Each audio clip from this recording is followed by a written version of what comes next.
ఏంటండి ఈ ఎండలు 2 డేస్ నుంచి భయంకరంగా కాస్తున్నాయి. అసలు ఈరోజు దర్శిలో 45 డిగ్రీస్ ఉంది ఎండ. అసలు ఇంట్లో ఉన్న మనమే ఇలా ఉంటే బయట ఉండే వాళ్ళ పరిస్థితి ఏంది, బయట పనులకు వెళ్ళే వాళ్ళ పరిస్థితి ఏంది? అసలు ఇంత దారుణంగా ఎండ కాస్తుంది.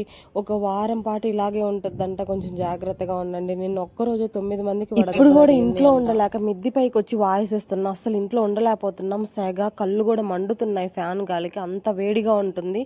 మరి ఇంత దారుణంగా ఎందుకు ఉంటుంది అనుకుంటే అదేదో కార్తో వస్తుందంట, రోహిణి కార్తో ఏదో, అందుకని ఇంత దారుణంగా అసలు ఎండలకి అన్నం కూడా తినబుద్ధి కావట్లేదు. నీళ్లు తాగి తాగి అసలు అన్నం జోలికి కూడా పోవాలనిపించట్లేదు.